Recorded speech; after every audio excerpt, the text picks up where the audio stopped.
Hey, salut la gang, c'est JP pour l'école du jeu et aujourd'hui je vous propose une session de jeu dans Les Gardiens de Havresac, une session en solitaire. C'est un jeu que j'attends depuis longtemps au Québec, il n'est même pas encore disponible. Ça c'est la version française bien évidemment. De votre côté, chers amis européens, je crois que le jeu est déjà disponible depuis quelques semaines. C'est un jeu pour 1 à 4 joueurs avec du bag building. Alors, sans plus attendre, laissez-moi un pouce vers le haut et allons recruter nos meilleurs gardiens. L'école du jeu, en partenariat avec la boutique L'Imaginaire. Au-delà de vos attentes.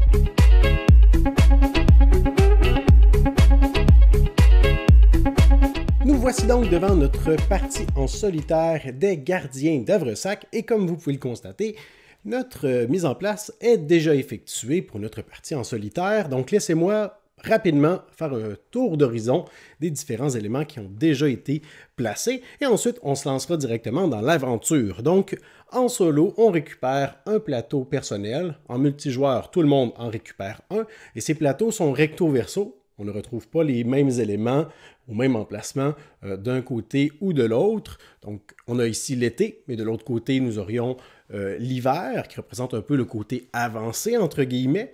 Et sur ces plateaux, on aura des emplacements à remplir avec les coffres au trésor qu'on pourra trouver en cours de partie. On va donc avoir des emplacements avec des coffres vides. On les recouvre avec nos coffres et on les mélange face cachée, puisque de l'autre côté de ces coffres, il y a différents objets qu'on pourra trouver. On va également cacher les points de victoire du côté droit de notre plateau avec des tuiles village. Nous avons ici le plateau commun qui fait plutôt état d'une piste de points de victoire, mais également une charte pour ce qui est des points de gloire. On pourra récupérer de la gloire de différentes façons pendant notre partie.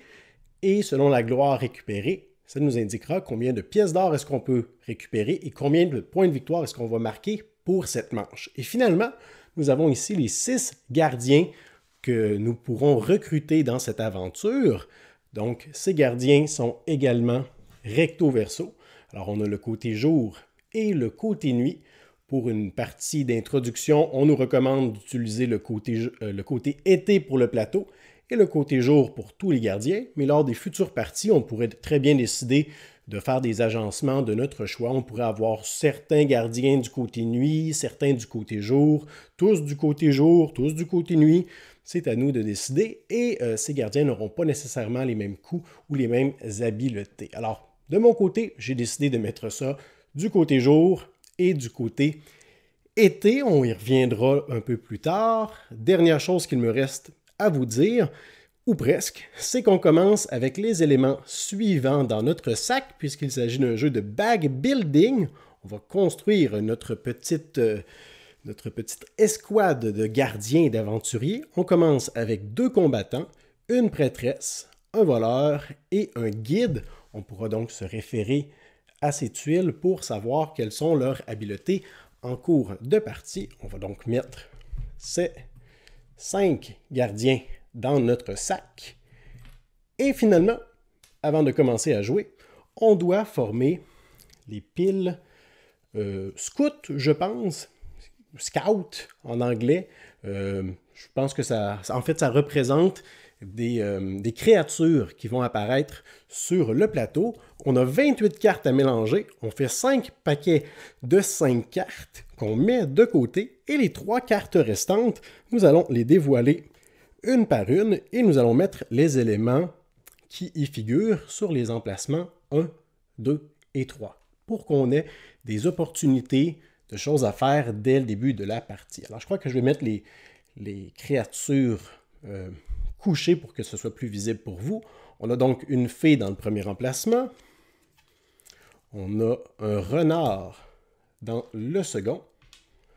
Et on a un autre renard dans le troisième. Et ces cartes, on les fait disparaître. Et on est prêt à commencer notre partie. Donc, première étape d'une manche, c'est de prendre l'un des 5 paquets et de dévoiler les cartes qui s'y trouvent. On va ensuite placer les créatures sur les emplacements précis y étant illustrés. Alors que pour les 3 éléments de départ, on se référait aux 3 parchemins numérotés. Alors ici, je vais mettre un crocodile dans l'emplacement C rouge. Alors, je prends un crocodile. Je vois que le quartier rouge est ici. On a notre C. Je vais aussi mettre une fée dans la fontaine, un rouge, un renard dans l'emplacement M violet, près d'un coffre. Une autre fée, oh là là, dans l'emplacement 4 bleu. Et finalement, un cochon dans l'emplacement Q violet, juste ici. Et voilà, première étape terminée. Deuxième étape, c'est l'étape d'aventure. Nous allons piocher un par un tous les jetons qui se retrouvent dans notre sac, mais au fur et à mesure où on les pioche, on devra décider qu'est-ce qu'on fait avec ceux-ci. Alors, je pioche notre premier aventurier, et il s'agit de la prêtresse. Alors, référons-nous à la tuile juste ici. La prêtresse a deux possibilités. On peut la faire avancer jusqu'à 4 cases et résoudre une action sur l'emplacement qu'elle se situe si elle est capable de la faire. Ou alors, son autre pouvoir, ce sera un peu plus facile pour moi de vous le montrer plus tard durant la partie, mais je peux vous en parler tout de suite, c'est que lorsqu'on fait apparaître des gardiens sur notre plateau, on a 3 choix pour les faire apparaître. Ils peuvent apparaître directement d'un château. Ils peuvent apparaître, imaginons que j'ai un personnage qui soit déjà dans un emplacement, mon nouveau personnage, mon nouveau gardien peut apparaître à partir de cet emplacement, ou ils peuvent apparaître à partir d'un campement qu'on aura la possibilité de créer peut-être plus tard durant la partie, et se déplacer à partir de cet endroit.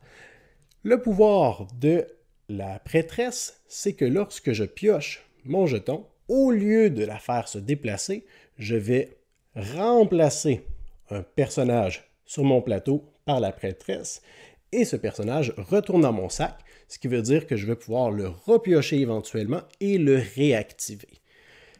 Mais par contre, la prêtresse ne fait pas grand-chose normalement à ce moment. Mais puisque là, on vient de récupérer la prêtresse la prêtresse au premier tour, bon, on va lui faire quelque chose. À partir du château, elle peut se déplacer de 4 et les mouvements se font uniquement de façon orthogonale, gauche, droite, en haut, en bas. On a des territoires qui limitent notre déplacement. On ne peut pas franchir les lacs à moins d'incarner le druide. Et lorsqu'on pénètre dans une forêt, notre mouvement s'arrête. Le seul gardien pouvant combattre les monstres, soit les crocodiles, les cochons ou les renards, ce sont les aventuriers, les gardiens qui ont une épée. Dans ce cas-ci, uniquement les gardiens, peut-être éventuellement la chasseuse ou la chasseresse, je ne sais pas, avec son arc, mais ce n'est pas le cas. Donc, je crois que ce que nous allons faire, nous allons sortir du château et faire 1, 2, 3, et on va arrêter notre mouvement ici. Alors, on a terminé notre mouvement sur une fée. Tous les personnages peuvent interagir avec les fées. Je vais donc la capturer ou la libérer. Je ne sais pas en fait si on les capture ou si on les libère. Je crois qu'on les capture. Alors, je vais mettre la fée ici dans mon parchemin. On la réglera plus tard. Et je continue mon aventure avec un second gardien et c'est un combattant cette fois-ci. Alors, un guerrier. J'ai 2 choix, je peux le faire apparaître à partir du château ou à partir d'un autre personnage. Mon combattant peut se déplacer de 2. À partir d'ici, est-ce que je peux me rendre à une créature? Malheureusement non, je ne me rends pas à ce crocodile. Ça pourrait toutefois être stratégique pour moi de placer mon combattant ici, sachant que j'en ai un autre dans mon sac et qu'il pourrait se rendre au crocodile lorsque je vais le récupérer. Mais je crois que je vais faire un peu de ménage autour du château. Je vais donc faire 1, 2. Et je vais aller battre le renard. Et dans les gardiens d'Havresac, le combat est très très simple. Lorsqu'on a un personnage avec une arme qui termine son déplacement sur une créature, il l'a vaincu. Alors, on a donc un trophée de renard, une tête de renard qu'on rapporte avec nous au château à la fin du tour pour prouver qu'on l'a vaincu. On va donc maintenant piocher notre prochain personnage et c'est notre deuxième combattant. Maintenant, je pourrais... Les créatures qui viennent d'apparaître sont plutôt loin. Alors, je crois qu'on va tout simplement venir vaincre le second renard ici. Voilà. Et on a 3 personnages de déployer. On sait donc qu'il nous reste dans notre sac notre guide et notre voleur. Alors, voyons voir. Nous piochons le guide. Alors, le guide peut se déplacer de 2 et à la fin de la manche, et non pas à la fin de son activation, à la fin de la manche, il va placer un campement dans l'emplacement où il se trouve. Et lors de la prochaine manche, on pourra apparaître à partir de ce campement. Alors, on veut placer notre guide de façon stratégique près de plusieurs points d'intérêt. Dans ce cas-ci, on a plusieurs coffres assez rapprochés. On a une fée, mais on a des obstacles. On a beaucoup de créatures dans le quartier mauve. On aurait un déplacement de 2. On pourrait apparaître ici. Est-ce qu'on pourrait emmener notre guide dans des décombres? Alors ça ici, là, ces emplacements-là, c'est comme des emplacements où est-ce qu'on pourrait construire un village. J'ai un déplacement de 2. Est-ce que je peux me rendre dans un décombre? Je ne peux pas passer par-dessus le lac. Non. Bon, alors dans ce cas-ci, je vais tout simplement prendre mon guide et je vais le faire descendre ici. 1, 2. Et son tour se termine. Et notre dernier gardien, sans surprise, est le voleur. Le voleur peut se déplacer de 3. Et s'il termine son déplacement sur un coffre, on l'ouvre et on le récupère. Alors, j'avais prévu le coup, puisque je peux me rendre jusqu'à ce coffre en apparaissant à partir du combattant. 1, 2, 3. Et voilà. Et ce qu'on découvre dans ce coffre n'est nul autre que une arc. Alors, ce sont des objets à utilisation unique qu'on peut utiliser pendant la partie. L'arc nous permet d'utiliser le pouvoir de la chasseuse ou chasseresse, je ne sais jamais. Dites-moi dans les commentaires, est-ce qu'on dit une chasseuse? Je pense que oui. Pas une chasseresse, ça fait bizarre un peu. Enchanteresse, mais pas chasseresse. En tout cas, bref. Alors, son pouvoir permet d'éliminer une créature à distance pour une portée illimitée de tuiles d'emplacement, pourvu qu'il n'y ait pas d'obstacle entre le personnage et la créature à abattre. Les obstacles, c'est tout ce qui est en hauteur, soit d'autres créatures, des gardiens, le château, la forêt, mais sinon on peut passer par-dessus les lacs, on peut passer par-dessus les décombres, les trésors sans problème. Alors, on l'utilisera plus tard, j'en suis certain. Et notre phase d'aventure est terminée. On passe maintenant à la phase de gloire. On doit calculer le nombre total de gloire que nous avons accumulé durant ce tour. Donc, on commence avec ce qui se trouve ici. Pour chaque créature abattue, je vais me fier à la charte et je vais placer les créatures dans les emplacements dans le haut de la piste. Donc, un renard abattu, ça me donne 1 point de gloire. J'en ai 2, j'ai donc 2 points de gloire. Et je vais placer ça juste ici. 2 points de gloire. J'ai récupéré une fée. La fée, je vais la placer ici. Ça me donne un 3e point de gloire. Et c'est tout pour le moment. On aurait pu récupérer des points supplémentaires pour certains trésors récupérés, mais ce n'est pas le cas. Ou pour chaque village que nous avons construit, on aurait récupéré des points de gloire différents, mais ce n'est pas le cas. Donc, 3 points de gloire, ce ne sont pas des points de victoire, à faire attention. Je me réfère à la charte. On me dit, si j'ai marqué 3 points de gloire, je récupère 5 pièces d'or. Je vais prendre à l'unité. Ce sera plus facile à gérer. Et 3 points de gloire et 1 point de victoire. Et voilà. Alors, c'est maintenant la fin de la manche. Presque. En fait, on passe à la prochaine étape qui est l'étape de recrutement. C'est à ce moment que je vais pouvoir utiliser mes pièces d'or ou non, puisqu'on va les conserver d'une manche à l'autre. Et je peux recruter autant de nouveaux gardiens que j'en ai envie, pourvu que ça respecte mon budget. Alors, avec 5 pièces d'or, je peux m'acheter Un autre guide pour avoir 2 campements, un autre combattant ou un voleur. Je crois que un autre combattant à ce stade-ci de la partie pourrait être bien utile. Alors, on va tout simplement dépenser 4 pièces d'or. On va récupérer un combattant. Alors, il y a plein de jetons comme ceci sur le côté du plateau que je vais immédiatement ajouter à mon sac et je conserve une pièce d'or pour tantôt. C'est la fin de la manche. Je vais récupérer tous mes personnages. Le guide va laisser un campement derrière lui. Alors, je récupère tous mes autres gardiens qui s'en vont également dans le sac. Et là, c'est une étape un peu triste parce que, voyez-vous, les créatures qui sont agressives, les monstres, vont rester sur le plateau. Toutefois, les fées vont disparaître. Alors, on vient de perdre les 2 fées qui sont ici pour toute la partie. Elles ne vont jamais réapparaître, mais il y en aura d'autres ailleurs. Et on est parti pour la seconde manche. On commence en dévoilant les cartes de ce paquet. On a donc un renard dans le S jaune. Nous avons un renard dans le J bleu. J bleu ici. Un crocodile dans le T jaune. Un autre crocodile dans le H bleu. Tout en haut. Et finalement, une fée dans la fontaine 6 violet. Oh, on va la mettre comme ça, à l'endroit. Alors voilà. Maintenant, si on analyse un peu ce qu'on a sous les yeux, j'avais placé un campement ici. C'est encore une zone qui est digne d'intérêt. On a une fée, on a encore 2 coffres, 2 créatures, 3 coffres même.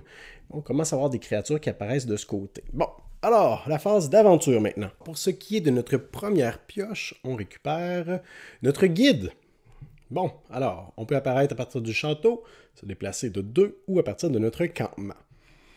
Et on sait qu'on va possiblement placer un campement sous celui-ci à la fin de la manche, à moins d'utiliser notre enchanteresse, notre prêtresse, plutôt. Alors, je pourrais venir réparer ce village. Je crois que c'est ce que je vais faire. Ça placerait un campement ici. C'est pas très efficace plus que ça, mais c'est pas grave. Alors, je vais apparaître à partir de ce campement et je me déplace de 2. 1, 2, je termine mon mouvement ici. Une action que je peux faire, n'importe quel personnage peut la faire ici. Je vais construire un village. Alors, j'aide les gens du coin, je prends la première tuile en haut, je place un village ici. Et ça va me rapporter des gloires, des points de gloire à chaque manche. Maintenant, c'est comme une espèce de revenu constant. Alors que battre des créatures et capturer des fées, c'est seulement lorsqu'on réussit à faire cet exploit que ça va arriver. On continue. Et en passant, on a toujours le droit, dans ce jeu, de regarder dans notre sac pour voir qu'est-ce qui nous reste à piocher. Évidemment, ça ne doit pas nous aider à tricher et à aller chercher un jeton en particulier. Alors, on a notre enchanteresse, justement. Intéressant. Je vous rappelle que mon enchanteresse peut se... Non, l'enchanteresse, je l'appelle toujours comme ça. Ma prêtresse peut se déplacer de 4 ou échanger de place avec un personnage qui sera réactivé plus tard. Voyons voir, avec 4 de déplacement, c'est beaucoup. Ça peut m'aider à me positionner pour mes prochains personnages. Alors, je crois que je vais faire 1, 2, 3 et 4. Ça pourrait être bien, ça. Non, je pourrais pas. Bon, alors je vais apparaître à partir du campement et je vais me déplacer 1, 2, 3 et 4. Juste ici. Ouais, essayons ça. Parfait. Continuons notre pioche. Et on récupère cette fois un combattant. On en a 3 dans notre sac. Est-ce que je peux me rendre à une créature? Je crois que non, malheureusement. 1, 2, je pourrais me rendre juste à côté du cochon, qui me rapporterait quand même 3 points de gloire. Je crois que c'est tout de même ce que je vais faire. L'autre alternative serait de terminer ma course ici, mais c'est moins intéressant.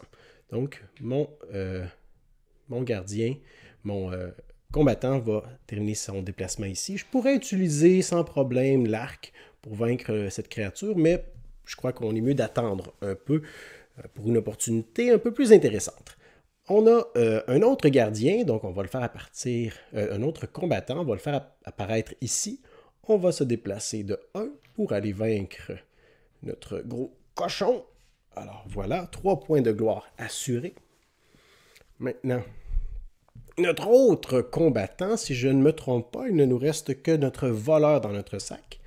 Alors, on va aller capturer la fée qui est ici, c'est certain, on ne va pas la laisser s'échapper. Alors, et voilà. Et finalement, notre cher voleur qui peut se déplacer de 3. Est-ce qu'on va chercher ce coffre ou celui-ci? Je crois que ce coffre est un petit peu plus difficile à atteindre puisqu'il est plus loin de tout. C'est donc celui-ci qu'on va aller récupérer. On va apparaître à partir de notre combattant. On se déplace.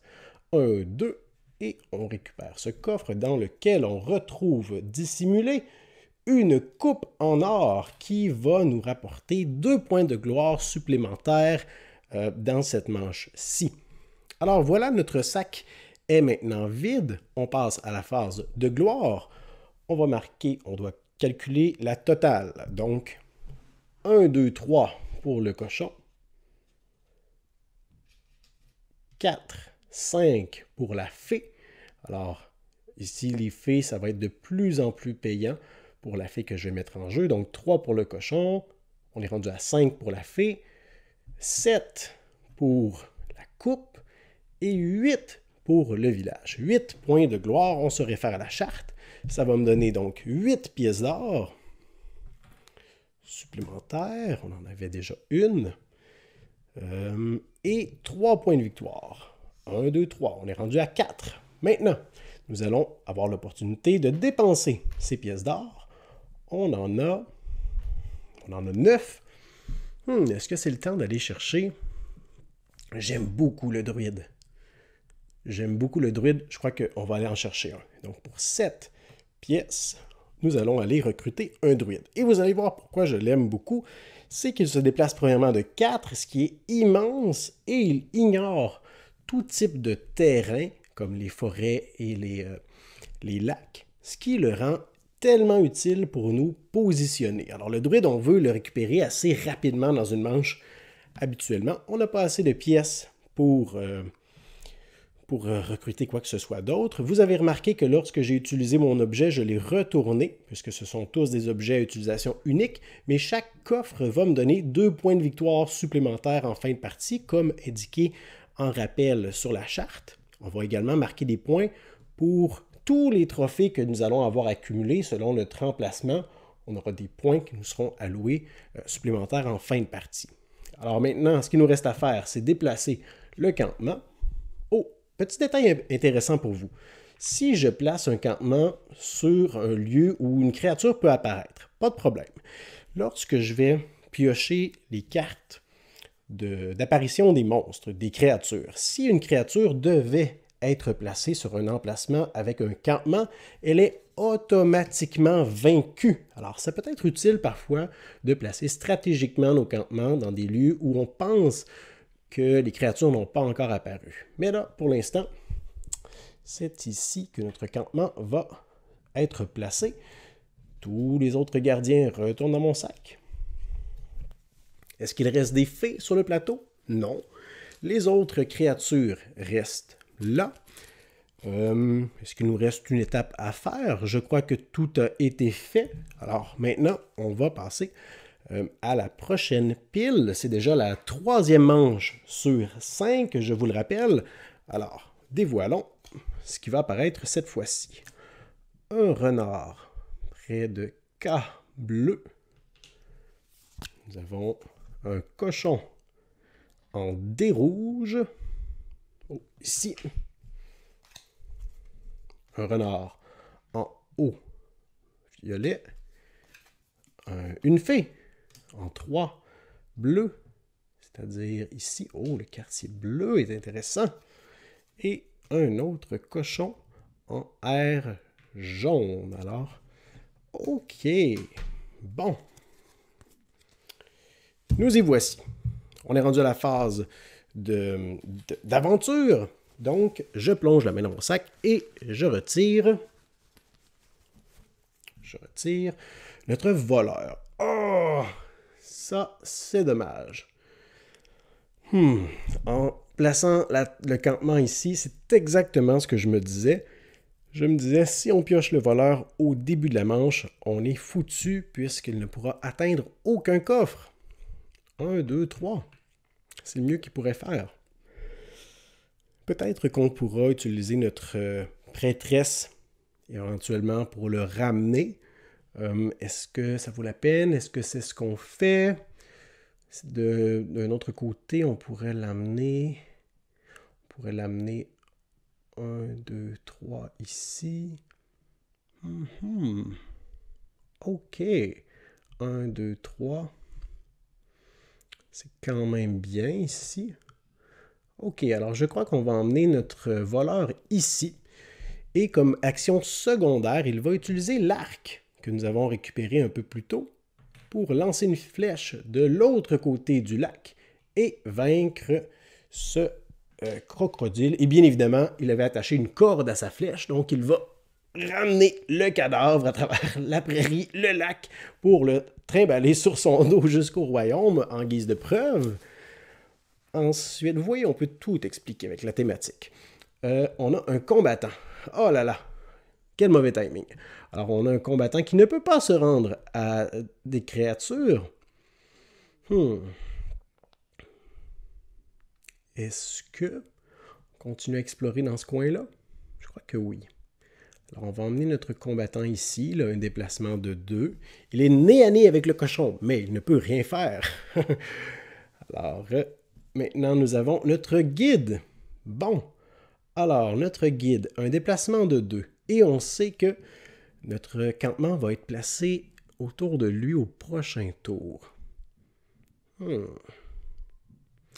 pourrait stratégiquement l'envoyer par en haut, sachant que peut-être ce quartier deviendra plus intéressant. Mais non, je crois que nous allons plutôt le déplacer de 1, 2 et on va le placer juste ici.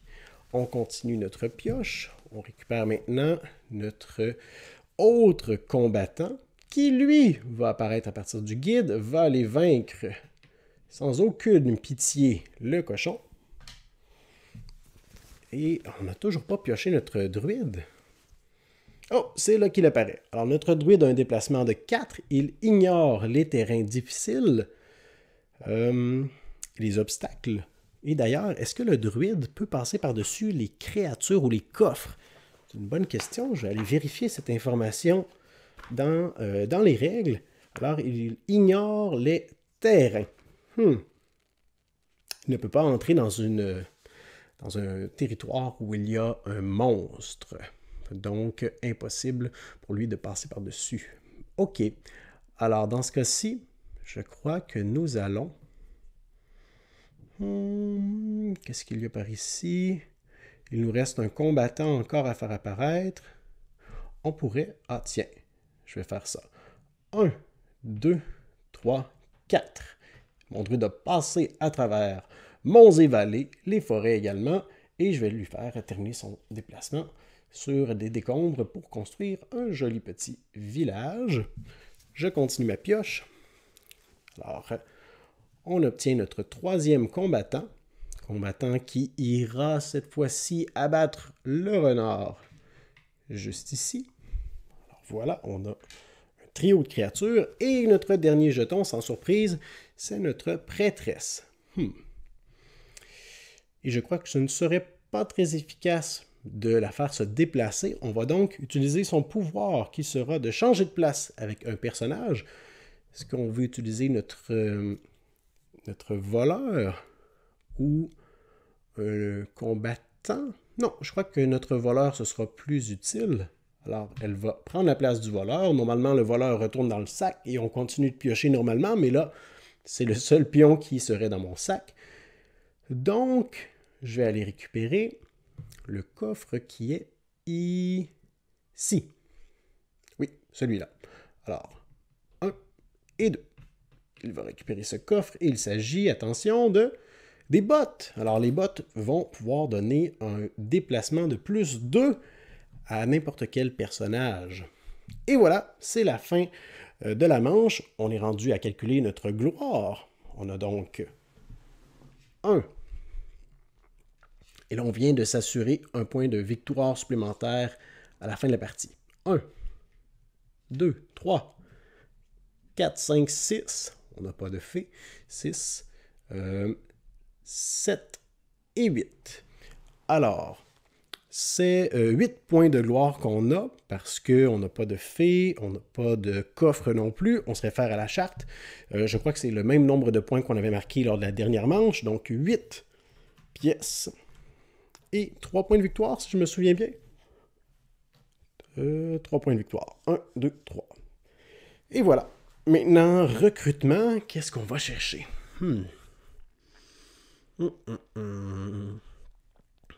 On a combien? 5, 6, 7, 8, 9 et 10. Ah, il n'y a rien qui coûte 3. J'aurais bien voulu prendre quelque chose à 7, quelque chose à 3, mais on n'a rien qui coûte 3. Donc, je crois que nous allons y aller avec... On va payer 7. 1, 2, 3, 4, 5. C'est 7. Et on va aller chercher une chasseuse. Alors, ou une manieuse d'arcs et de flèches que nous allons ajouter à notre sac. Et maintenant, on va placer le campement sous notre guide. On va récupérer tout le monde. Allez, tout le monde revient à la maison. Et voilà, on va apparaître. On va pouvoir, si on le désire, apparaître à partir d'ici. Lors de la prochaine manche, on a des bottes qu'on pourra utiliser. On a une fée qui disparaît, malheureusement. On en a perdu 3 jusqu'à maintenant. Ça veut dire qu'il en reste potentiellement 2 qui pourront apparaître. Et on n'a rien d'autre à faire. Donc, prochaine manche, l'avant-dernière déjà. On va faire apparaître un crocodile en N mauve. Un renard en F rouge. Un renard en E rouge. Une fée en 7 jaune près du campement. Et un renard en I bleu. On a seulement fait apparaître des renards ce tour-ci. Et un crocodile avec la fée. Bon, très bien. C'est la phase d'aventure. Alors on pioche... c'est la deuxième fois, je crois, qu'on pioche notre prêtresse dès le début de la manche. Alors, on peut se déplacer de 4. À partir d'ici... Ah non, on va aller chercher la fée. Alors, 1, 2, 3. Et voilà, on vient de capturer la fée. N'importe quel personnage peut capturer une fée ou construire un village. Ensuite, on a un combattant. Bon. Combattant qui peut se déplacer de 2 ou de 4. 1, 2, 3, 4. Il ne pourrait même pas vaincre ce simple renard. Est-ce qu'on essaie d'aller par là plutôt qu'ici?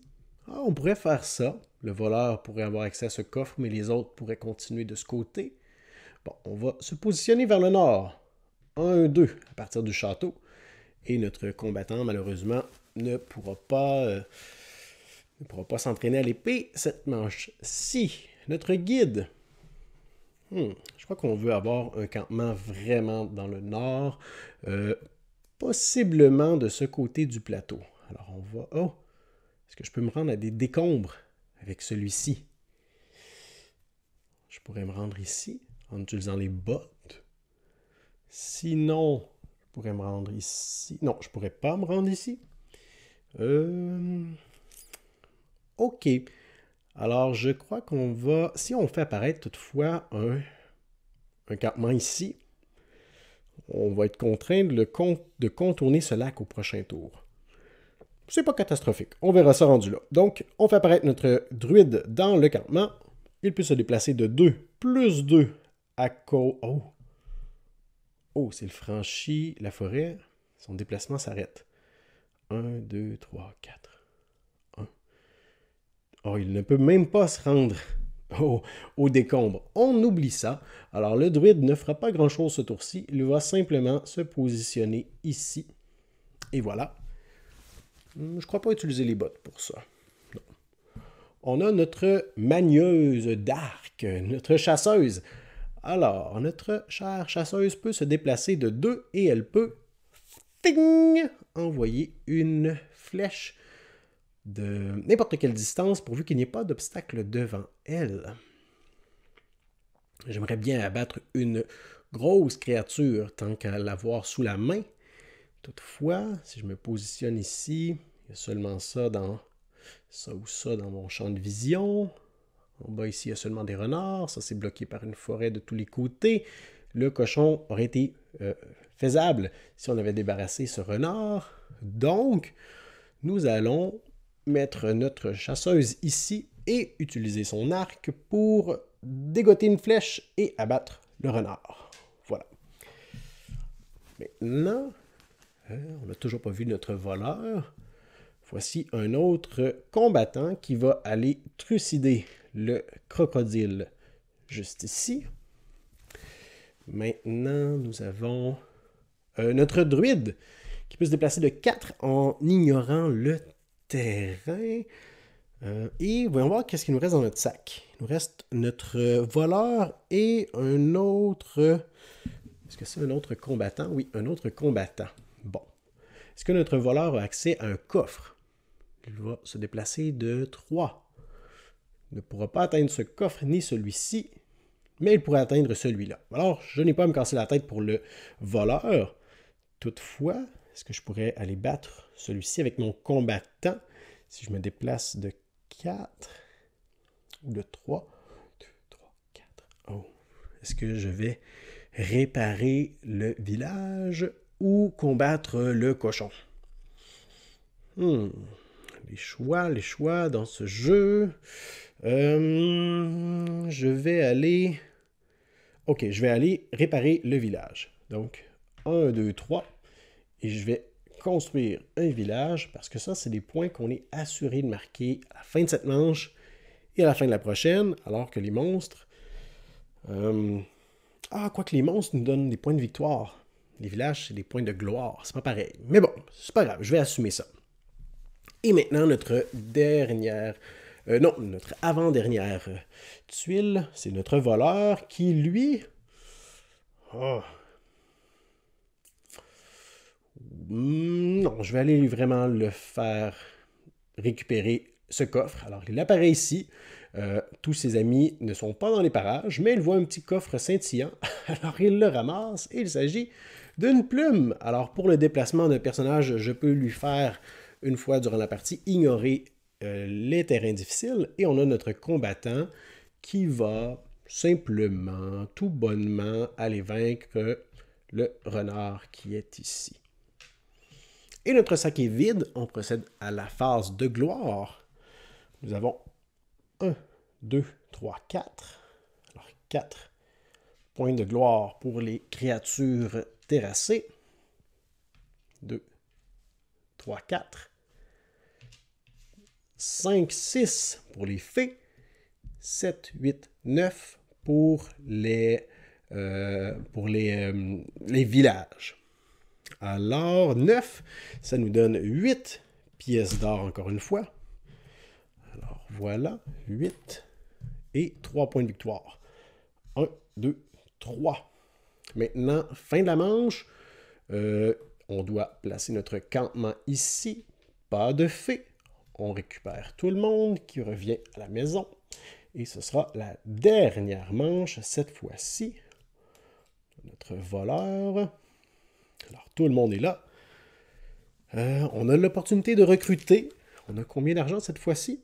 5, 6, 7, 8, 9, 10, 11. On pourrait recruter 2 choses.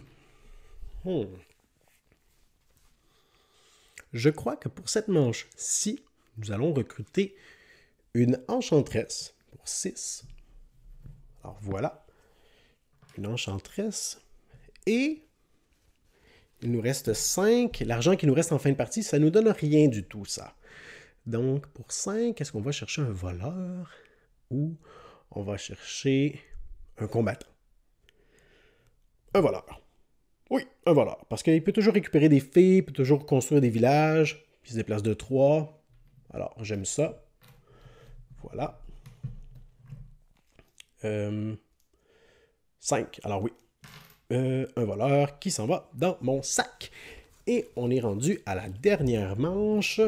Alors vous voyez, ça fait 40 minutes que la vidéo tourne, mais si je n'étais pas en train de vous décrire tous mes faits et gestes, on aurait déjà terminé probablement. Donc, un cochon en G bleu. Est-ce que je suis aveugle?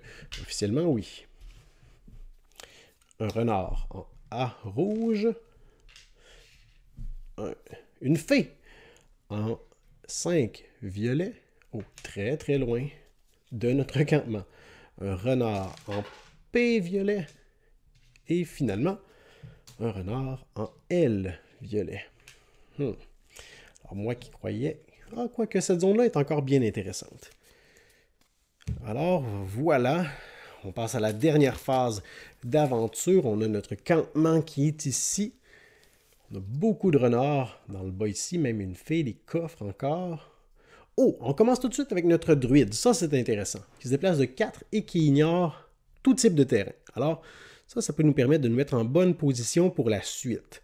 On peut apparaître à partir d'ici. 1, 2, 3, 4. Ou 1, 2, 3, 4. On pourrait venir se positionner directement ici. OK. Oui, on peut passer par-dessus les coffres. Là, on pourrait même terminer notre course sur un coffre, mais on ne peut pas l'ouvrir. Alors qu'on ne peut pas passer par-dessus les monstres, les autres héros, ni terminer notre tour sur ceux-ci. Donc, 1, 2, 3, 4. Ça pourrait être bien, ça. Ça pourrait être très, très bien, même. C'est ce qu'on va faire. 1, 2, 3, 4. Et le druide arrête son déplacement ici. C'est un peu dommage, parce que il n'aura pas fait d'action à son tour, mais c'est un sacrifice nécessaire qu'on est prêt à assumer. Maintenant, nous allons récupérer un voleur. Alors, mon voleur va aller voler le coffre qui est adjacent directement, et on retrouve là-dedans une autre paire de bottes. Alors, on est mieux de les utiliser, sinon... Ça va nous donner quand même 2 points, qu'on les ait utilisés ou non, mais on n'aura pas eu l'occasion de les prendre. On a maintenant notre chasseuse. Oh là là. Chasseuse, que vas-tu aller chasser? Avec ton arc. Elle pourrait très bien simplement sortir du château, faire 2 pas. On a quoi ici? On a le cochon. Oh, oui, oui, oui, bonne idée. Excellente idée, JP. Alors, notre chasseuse va sortir du campement, va se déplacer de 2. 1, 2. Elle va utiliser une paire de bottes. Oh, attendez. Notre chasseuse, et non pas notre campeuse, va sortir du campement, quoique, et elle va utiliser la plume pour ignorer les types de terrain. Elle va se déplacer de 2. 1, 2. Et il va dégoter une flèche qui va terminer sa course dans la gorge de ce cochon. Alors voilà, ça c'était un bon tour. On a notre voleur. Oh non, je crois qu'il n'a accès à aucun coffre. Mais par contre, on a beaucoup de bottes. Beaucoup de bottes. Alors, les coffres les plus près sont loin. Alors, on en a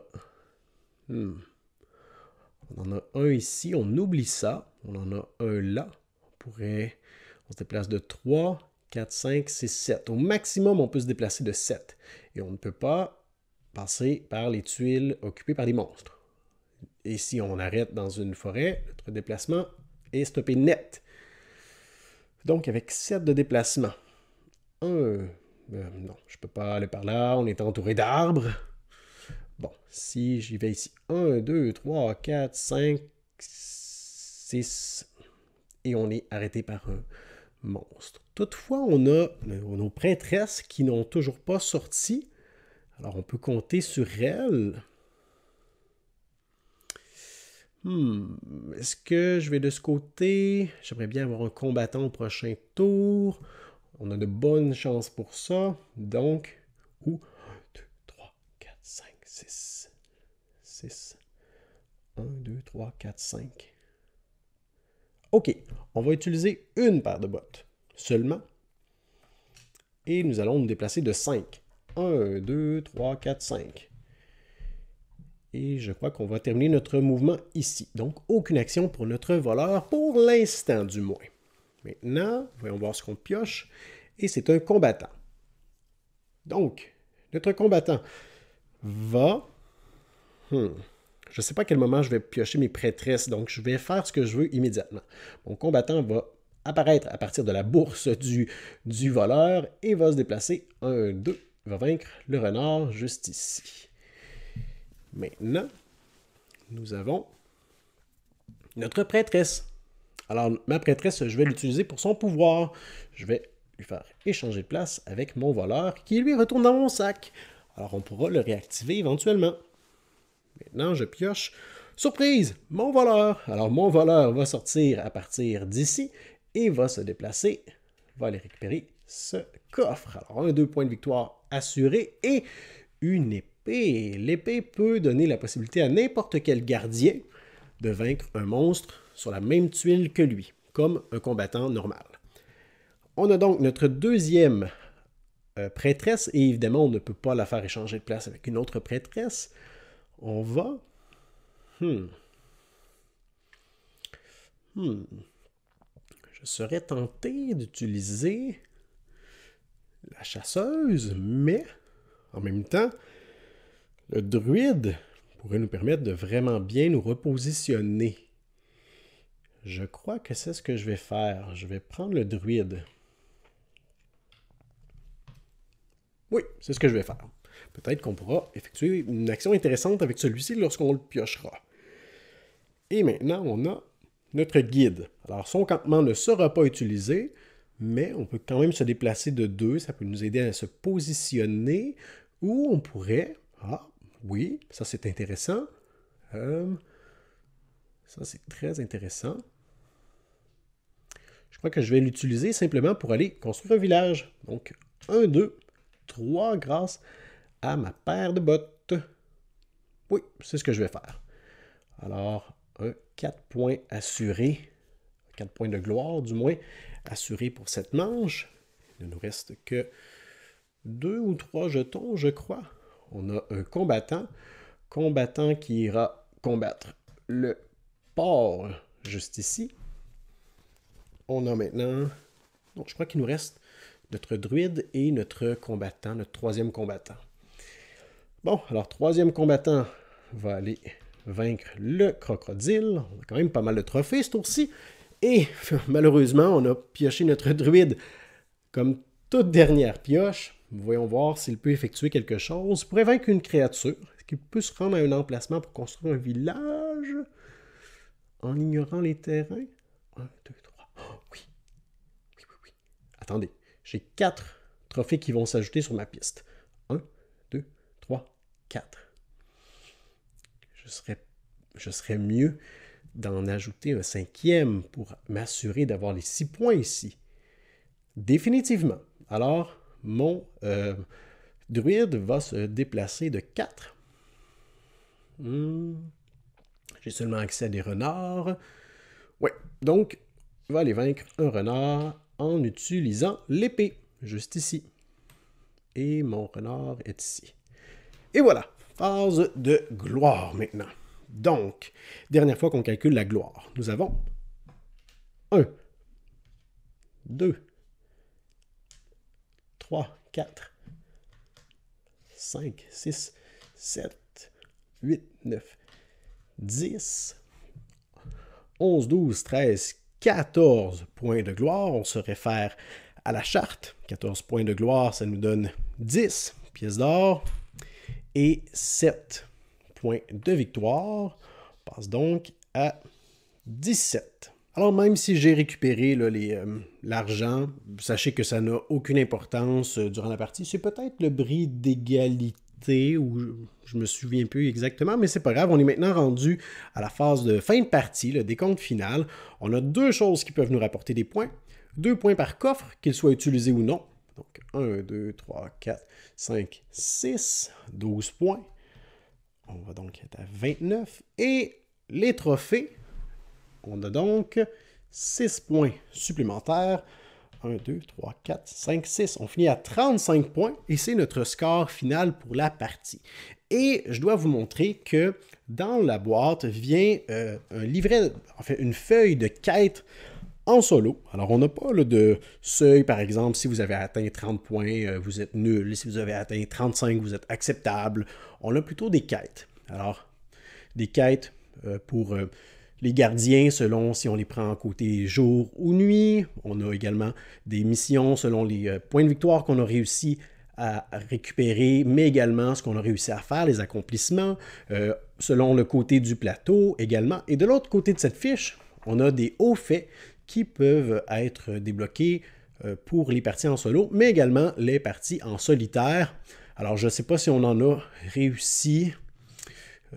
Alors ça ici, c'est des choses qui vont se réaliser en cours de partie, là, totaliser 9 points de victoire à la fin de la troisième manche. On doit le garder à côté de nous pour valider si on les a réussis, mais durant la partie. Ça ici, c'est plus des choses de fin de partie.